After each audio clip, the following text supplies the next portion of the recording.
네, 감사합니다.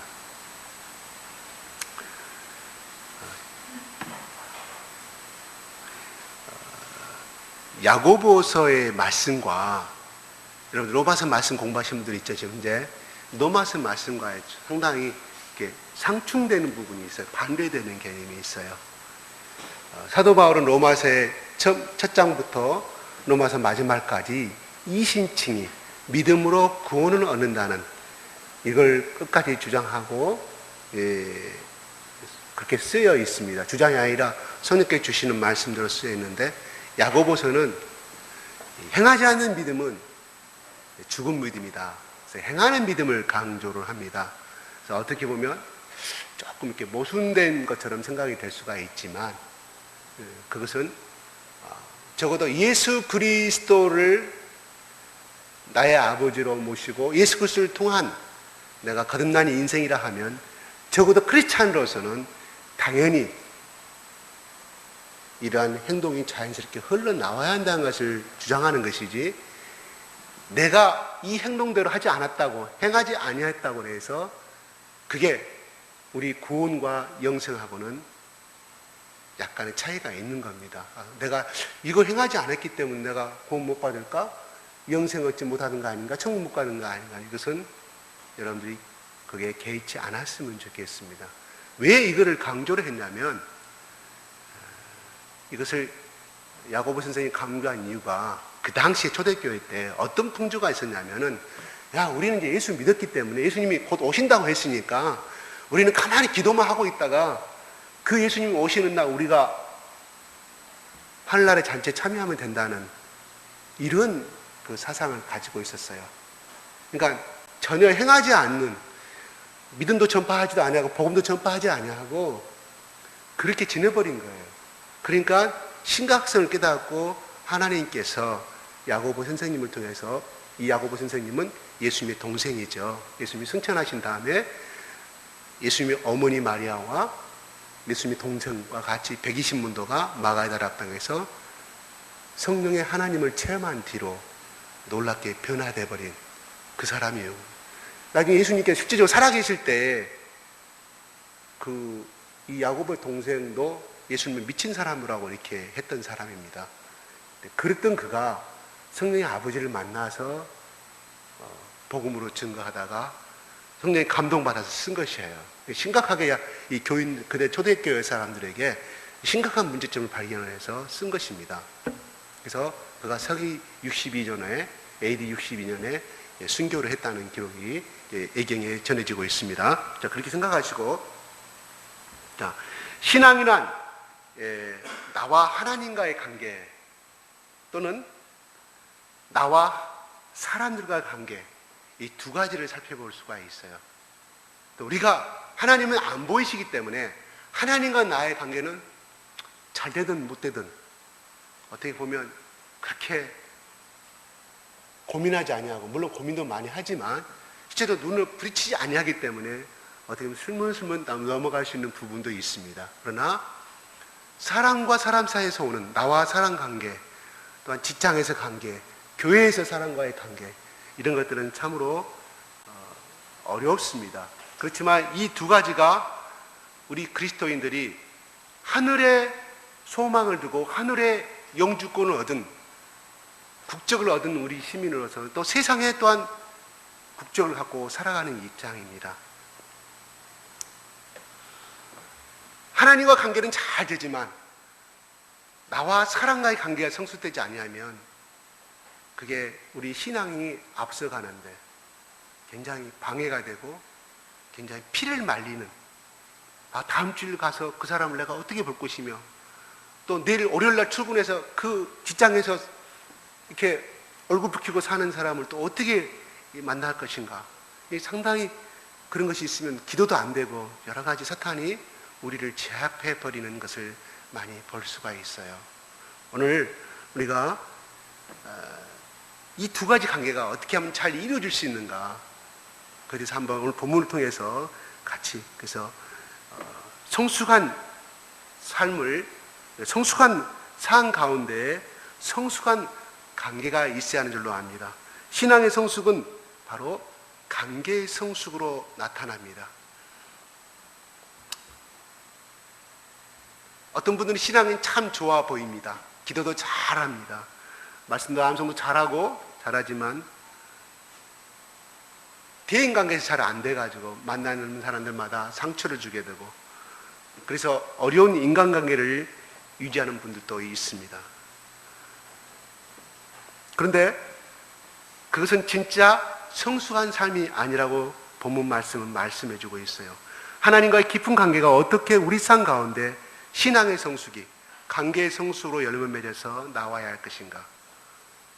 그래서 오늘 저희는 하나님의 말씀을 통해서 정말 성경이 말씀하시는 성숙한 인간관계 어떻게 해야 할 것인가 한번 본문 말씀을 한번 보겠습니다. 1절에 한번 같이 읽어보겠습니다. 시작.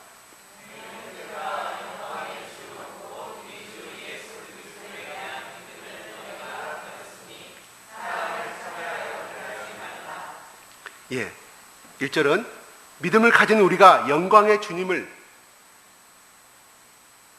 그 믿음이 어떤 인간관계로 사람과의 관계 가운데 나타나야 할 것인가를 말씀하고 있습니다. 차별하여 사람을 대하지 말라고 말씀하고 있습니다. 이 차별이라는 말은 편애하는 의미를 가지고 있습니다. 편견을 가지고 있는 것을 말합니다. 사람을 차별하여 대하지 말라고 말씀합니다. 이것은 애모로 겉모습으로 판단하지 말라고 성경은 번역해 놓았습니다. 정말 성숙한 인간관계의 모습이 무엇인가? 사람을 외모로 겉모습으로 판단하고 편견을 가지고 차별하고 구별하여 함부로 대하지 말아야 할 것을 말씀하고 있습니다. 4절 한번 또 한번 볼까요? 4절 시작.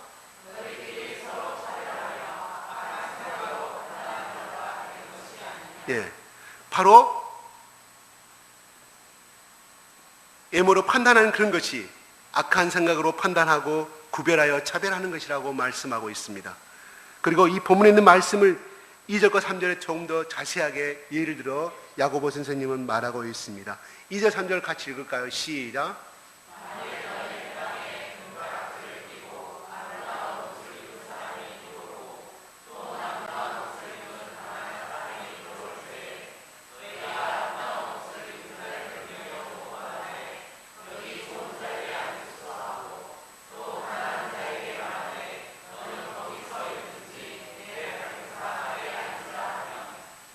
네. 그 당시 초대교회에 이런 모습들이 있었던 것 같아요. 그래서 구체적으로 야고보 선생님이 말씀합니다. 예배드리는 해당 장소에 안내하는 사람들이 있었는데 그 교회에 참석하는 어떤 사람이 금가락지를 끼고 아름다운 옷을 입고 옵니다.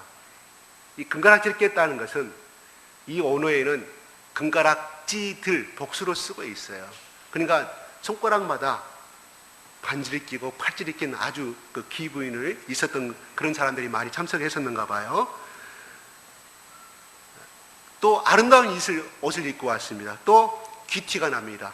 부잣집 마나님이겠죠. 그랬더니 그런 여자에 대해서 안내원이 아주 아름다운 장소로 안내합니다. 그 당시에 가장 VIP 좌석은 제일 앞자리였대요. 초대교회 때. 그리고 그 다음에 봅니다. 반면에 남녀한 옷을 입은 사람이 오니까 어떻게 해요? 아무데나 앉으라고 말합니다. 자, 여기서 보면은 3절에 앉으소서 하고 중간에, 그쵸? 근데 남난 가난한 자에게는 말하기는 너는 거기 서 있든지 내 발 아래에 있든지 네 마음대로 하라고 그럽니다. 너라고 명령하고 있어요. 낮추는 말이죠. 그죠? 기부인한테는 앉으라고 존칭으로 쓰고 있습니다. 네.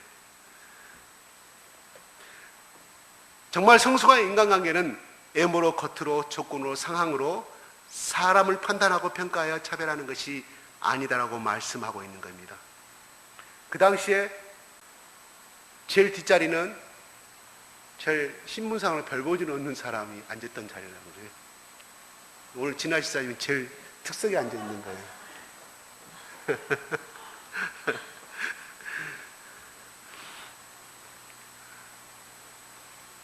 만약에 여러분들이 예비위원이었는데요, 주일날 멋있는 차를 멋진 그 이건희가 타고 다니는 마으바흐짜리 10억짜리 차를 딱 몰고 내리는데 어떤 기분이 내렸을 때 우리들의 마음이 어땠을까요? 그 부인에게 대하는 태도가 아마 더 고개를 숙이고 더 공손하게 했겠죠. 예. 그러나 보통 사람이 오면은 그저 오는가 보다 이렇게 하는 것이 또 우리들의 또 마음이에요. 예. 물론 우리는 이런 이야기를 교회에서는 하지는 않습니다. 밖으로 표현하지는 않습니다. 교회 내에서 이런 이야기 한다는 것 자체가 좀 부끄럽습니다. 성숙하지 않습니다. 그러나 우리 마음 가운데 겉을 보며 상황을 보며 그 사람을 보며 나름대로 판단하고 평가하고 차별하는 모습이 없습니까? 오늘 성경은 바로 그런 모습을 우리에게 말씀하고 있습니다. 실제로 우리 삶 가운데서도 이 물질의 차이뿐만 아니라 애모로 인해서 또한 우리의 교육 수준에 따라서 또한 어떤 사회적인 지위에 따라서 성공 여부에 따라서 또 어디에 사는지 어느 지방 출신인지 따라서 또 어느 관공서에 근무하는 데 따라서 어떤 또 외모적인 멋진 모습을 갖고 있는 데 따라서 우리는 알게 모르게 판단하고 구별하는 것이 차별하는 것이 우리에게 선입견으로 깊이 자리 잡고 있는 것은 사실입니다. 바로 성경은 바로 그런 모습을 우리에게 말씀하고 있는 것이에요. 예수님 당시에도 예수님을 향해서 그들은 이렇게 이야기했습니다. 그 사람은 마리아의 아들이었고 목수가 아니냐. 주님의 직업 때문에 선입감을 가지고 편견을 가지고 제대로 인정 못했던 사건을 보게 됩니다. 나사렛에서 또한 무슨 선한 것이 나올 수 있느냐 그런 총구석에서 하며 출신이 어디냐에 따라서 사람을 평가하고 판단했던 모습들을 현재도 우리는 여전히 진행이 되고 있습니다. 우리는 우리 나름대로의 판단을 가지고 평가하고 그들을 차별하고 있는 모습이 있다면 오늘 성경은 여러분과 저에게 말씀합니다. 그런 편견처럼 무서운 질병이 없다고 이야기합니다.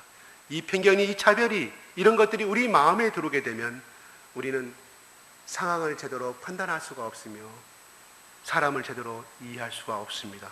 정말 성숙한 인간관계를 가질 수 없음을 성경은 말합니다.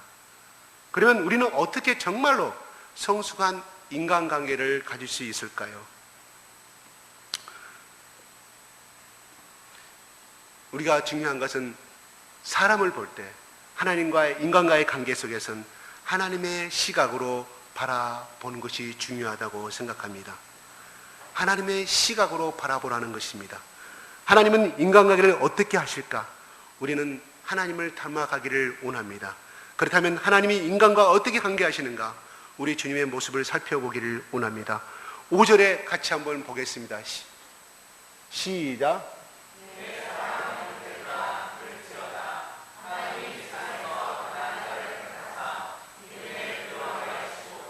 또 자기를 사랑하는 자들에게 약속하신 나라를 상속으로 받게 하지 아니하셨느냐. 예, 가난한 자를 택하사 믿음에 부요케 하신 자라고 말합니다. 하나님은 가난한 자도 선택하였습니다. 그리고 그 사람들을 믿음으로 부요케 하셨다고 말합니다. 사무엘상 16장 7절에 제가 그냥 읽을 테니까 찾아보지 마십시오.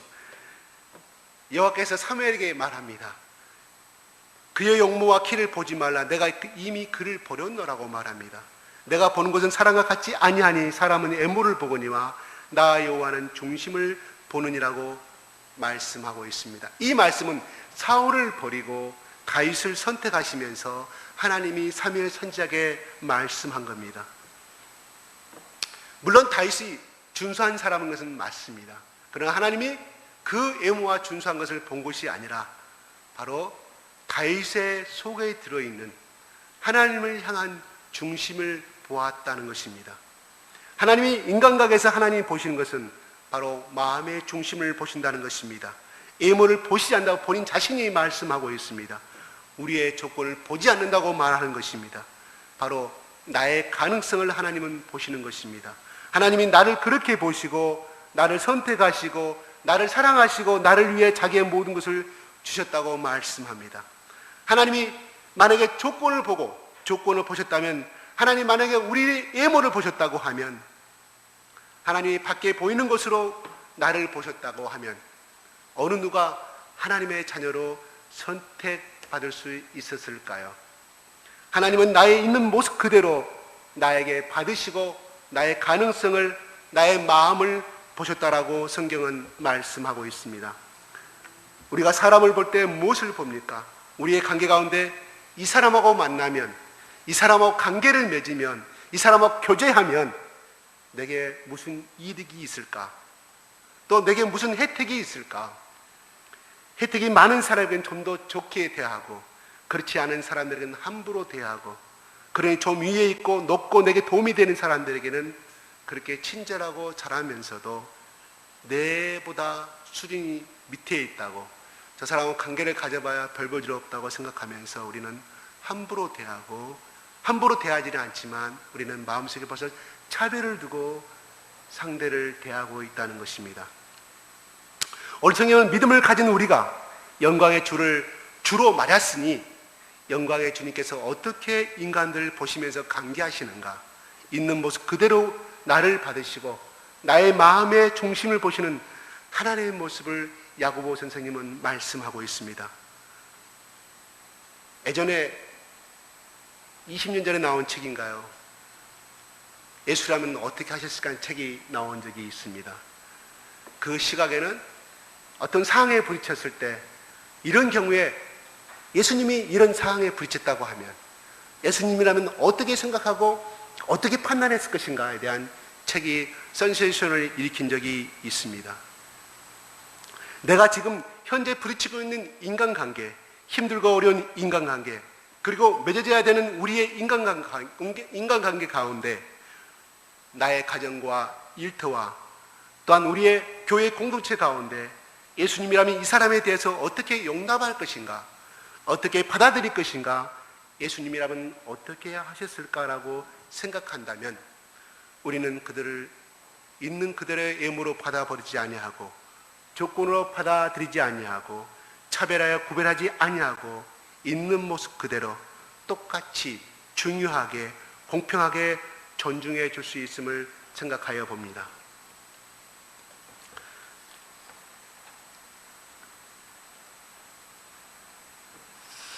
똑같은 사람인데 그 사람이 아름다운 비싼 차를 타고 가면 대우를 받고, 싼 차를 타고 가면 약간 아래를 보는 것이 우리 한국 사회 현재의 수준입니다. 똑같이 존중해 주지 않습니다. 예전에 제가 이런 장면을 본 것 같아요. 한 사람은 노숙자로서의 아주 가난한 온실피에 가서 카메라맨이 찍습니다. 그 사람이 갔을 때 상대가 만나는 사람과 대하는 모습과, 한 사람은 투스타 옷을 입혀가지고 육군 장군 옷을 입혀서 대하는 모습에서 굉장히 많이 차이가 나는 그런 제가 프로그램을 본 적이 있습니다.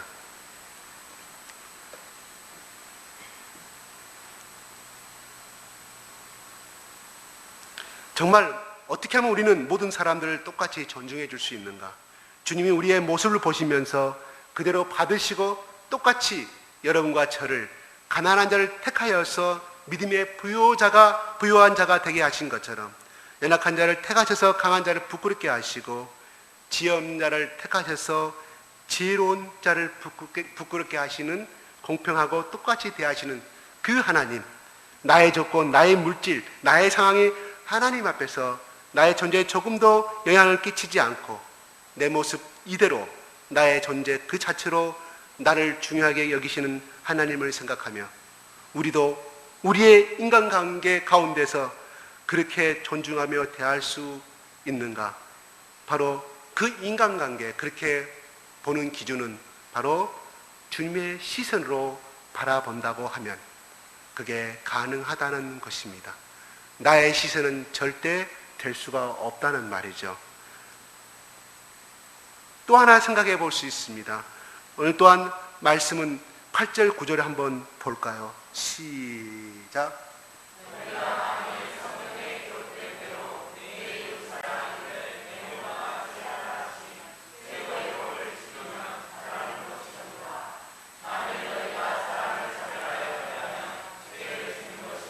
율법이 너희를 범법자로 정죄하라는 것입니다.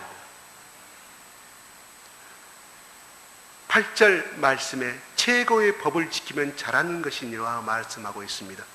내 몸과 잘하신 최고의 법을 지키면 잘하는 것이라고 말합니다. 인간관계를 잘하는 것은 최고의 법을 지키는 것입니다. 차별하는 것, 편견을 가지고 차별되게 예모로 사람을 구별하는 것, 죄라고 분명히 말씀하고 있습니다. 뒤에 보시면 간음한 사람의 이야기가 나옵니다. 살인자의 이야기가 나옵니다. 그것이 죄가 아니라고 이야기하는 사람은 아무도 없을 것입니다. 그것이 정말 중요한 죄인 것처럼 사람을 차별하고 그렇게 예모로 사람을 택하는 것도 똑같이 죄라고 성경은 말씀하고 있습니다. 우리는 그런 차별은 그렇게 심하게 여기지 아니하고 세상의 가치와 환경 가운데 너무나 자연스럽게 우리와 맞물려 있음을 바라보게 됩니다. 오늘 성경은 본문 말씀은 바로 차별 대우하고 하는 것이 분명히 죄라고 율법을 어기는 것이라고 말하고 있습니다. 어떻게 그것이 죄가 됩니까?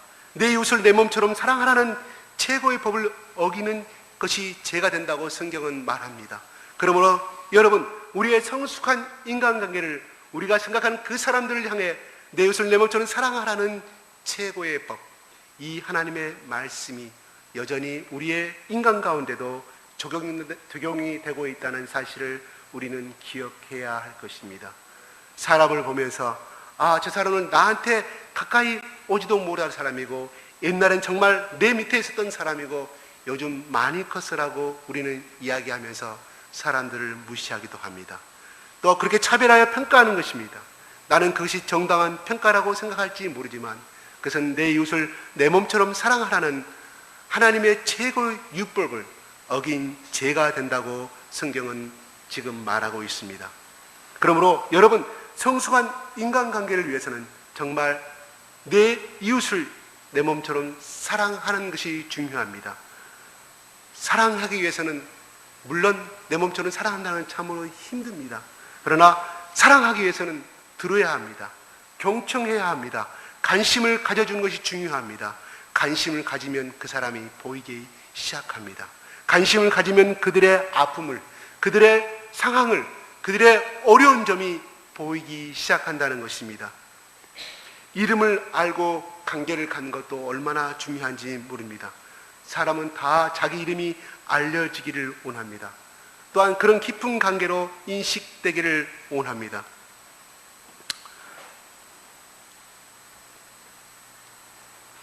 그래서 좀 더 관심을 가지고 우리 주위에 있는 사람들을 들어보고 돌아보고 경청할 때 그것을 좋아하지 아니할 사람은 아무도 없을 것입니다.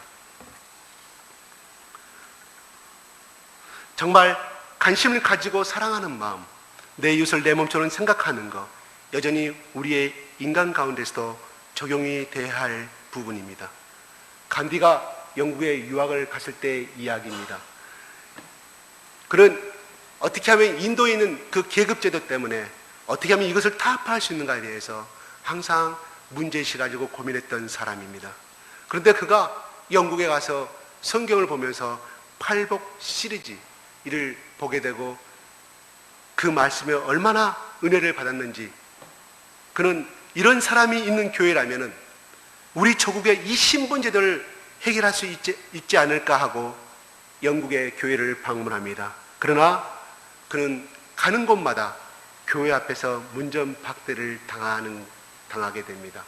여기는 너희 같은 후진국의 사람이 오는 곳이 아니라고 문전박대를 하고 그는 끝내 교회를 들어가지 못합니다.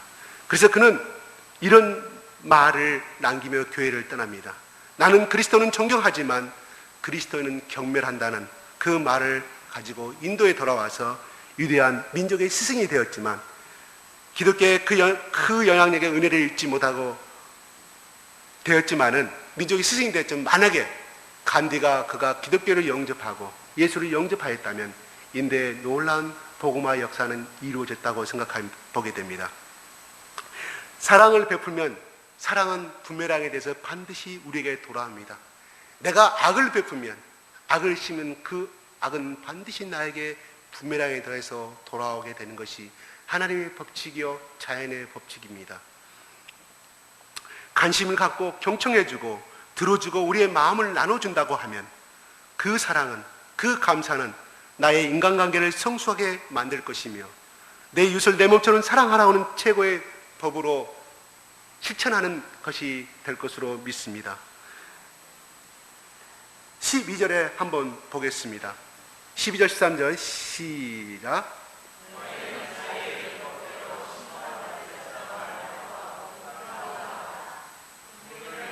인자에게는 긍휼 없는 심판이 있으리라. 긍휼은 심판을 이기고 자랑하느니라. 예. 성경은 말합니다. 너희가 심판받을 자처럼 말도 하고 행하기도 하라고 말합니다. 그런데 문제는 뭡니까? 우리가 심판받을 자처럼 인간관계에서는 그렇게 말하고 그렇게 행동해야 되는데 심판받을 자가 아니라 심판하는 자처럼 말하고 행동하고 있지 않은지 생각해 봅니다. 우리가 그들을 외모로 평가하고 판단하고 그렇게 차별하는 것은 내가 심판받을 자가 아니라 심판하는 자로 내가 말하고 행동하고 있다는 의미인 것입니다. 그러므로 너는 긍휼을 입은 자가 아니냐고 성경은 말합니다. 이 긍휼은 함께하다는 뜻을 가지고 있습니다. 이 긍휼은 고통과 아픔을 또한 내포하고 있습니다. 그렇다면 심판을 받는 자로서 똑같이 심판을 받는 그들을 향해 가정을 베풀며 긍휼을 베풀 수는 우리는 없는지요? 성경은 여러분과 저에게 말씀하고 있습니다. 그러므로 정말 성숙한 인간관계를 위해서는 함께 느낄 수 있어야 합니다. 심판의 위치가 아니라 심판을 함께 받는 자로 그들의 아픔을, 그들의 사항을, 그들의 고통을, 그들을 이해하고 긍휼한 마음을 갖는 것을 성경은 말씀하고 있습니다. 함께 고통을 나누며 긍휼히 여길 때 우리의 인간관계는 보다 더 성숙한 관계를 갖게 될 것입니다. 미국에서 있었던 이야기입니다. 그때 1960년도에 마틴 루터가 그 전에, 예수를 만나기 전에, 훨씬 전에 그 교회 앞에 들어가려고 있었습니다. 근데 백인이 문을 지키고 있다가 절대 들어가지 못하게 합니다. 왜냐하면 흑인은 지저분하다고 절대 들어오지 못하게 합니다. 그래서 못 들어가고 문이 닫히고 밖에서 참 서러워서 울고 있는데 그때 한 사람이 나타납니다. 왜 우느냐? 예, 저 사람들이 우리를 들어가지 못하게 해서 들어갈 수가 없어서 밖에서 이러고 있습니다 하니까 예수님이 그 사람을 향해서 말합니다. 괜찮아. 나도 못 들어갔다. 나도 못 들어갔다. 거긴 나도 못 들어간다고 이렇게 눈을 들어보니 금방 그분이 사라지고 없는, 그래서 예수께서 만났다는 그 간증문을 제가 읽어본 적이 있습니다. 우리 주위에 연약하고 힘든 분들, 정말 우리 이웃들 향해서 열린 마음으로 우리는 긍휼을 품을 수 있을까요? 아니, 보다 더 떠나서 나의 가정과 우리 교회의 공동체 안에서 우리는 그런 연약하고 연약한 사람들을 향해서 항상 긍휼의 마음을 가지고 우리는 그들을 바라보아야 할 것입니다. 사랑하는 여러분, 오늘 성경은 여러분과 저에게 말씀합니다. 우리의 인간관계에 있는 그분들을 향해 이해하라고, 긍휼과 자비를 품으라고. 왜냐하면 우리는 심판자가 아니고 우리도 심판을 받을 자이기 때문입니다. 긍휼을 베풀고 간용과 은혜를 베푸는 인간관계는 성숙한 모습이라고 성경은 말씀하고 있습니다. 마태복음 25장 45절 잠깐 읽어보겠습니다.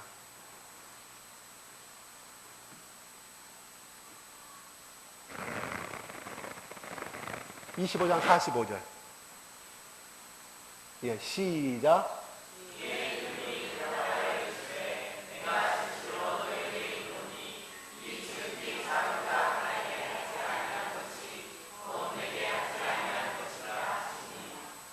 예, 지극히 작은 자라는 것은 정말 그 사회에서 대접받을 자격도 없고 정말 남루하고 가난하고 상처 입은 정말 천시받는 사람을 향해서 말하고 있습니다.